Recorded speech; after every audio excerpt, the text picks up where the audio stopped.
kenapa ada khilaf tentang tarikh sebenar kelahiran Nabi Muhammad sallallahu alaihi wasallam? Assalamualaikum warahmatullahi. Ada orang tanya, kenapa ada khilaf tentang tarikh sebenar kelahiran Nabi Muhammad sallallahu alaihi wasallam? Dia gini, sebab isu ni agak complicated kerana dulu masyarakat Arab, dia orang tak ada kalender, dia orang tak ada takwim Islam, dan takwim Islam mula wujud pada zaman Saidina Umar Al-Khattab, dan Saidina Umar menjadi khalifah selepas Saidina Abu Bakar, dan Saidina Abu Bakar menjadi khalifah selepas kewafatan Nabi sallallahu alaihi wasallam. Maknanya zaman sebelum Nabi lahir lagilah tak ada. Jadi agak sukar mereka menentukan berapa hari bulan.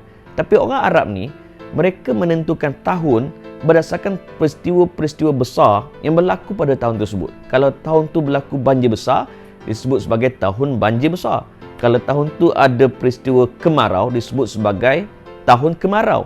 Dan pada tahun Nabi Muhammad sallallahu alaihi wasallam dilahirkan, disebut sebagai tahun gajah kerana pada tahun tersebut tentera Abrahah, iaitu tentera bergajah, menyerang kota Mekah untuk menghancurkan Kaabah.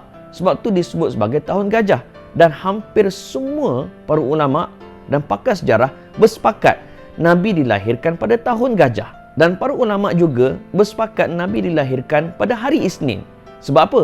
Ada hadis riwayat Muslim, apabila Nabi ditanya tentang puasa hari Isnin, Nabi jawab, fihi wulidtu wa fihi unzila alayya. Nabi ditanya tentang puasa hari Isnin, Nabi kata, pada hari Isnin aku dilahirkan, dan pada hari Isnin juga Quran diturunkan kepadaku. Sebab tu para ulama dan pakar sejarah sepakat Nabi dilahirkan pada hari Isnin. Tapi berapa hari bulan? Yang tu agak berbeza. Kalau yang paling famous di Malaysia ialah 12 Rabiul Awal. Dari mana datang tarikh 12 Rabiul Awal? Antara yang berpendapat 12 Rabiul Awal adalah Ibn Ishaq, At-Tabari dan juga Az-Zahabi. Ada juga yang berpendapat Nabi dilahirkan pada 10 Rabiul Awal, dan pendapat ini disebutkan oleh Ibnu Asakir. Dan pendapat ketiga disebut Nabi dilahirkan pada 8 Rabiul Awal. Pendapat ini disebutkan oleh Ibnu Hazmin, diriwayatkan oleh Imam Malik. Ada juga yang berpendapat Nabi dilahirkan pada 2 Rabiul Awal. Pendapat ini disebutkan oleh Imam Abdul Bar dan juga diriwayatkan oleh Al-Waqidi. Dan sebenarnya yang paling tepat mengikut pendapat yang terkini berdasarkan pada research, mengikut kajian bintang ataupun falak syar'i, disebutkan oleh Syekh Safi Rahman Al-Mubarak Furi dalam kitabnya Ar-Rahiqul Makhtum, disebut Nabi dilahirkan pada 9 Rabiul Awal bersama dengan 20 ataupun 22 April pada tahun 571 Masihi. So kesimpulannya apa dia? Daripada kita duk serabut berapa hari bulan Nabi dilahirkan, yang pastinya para ulama bersepakat.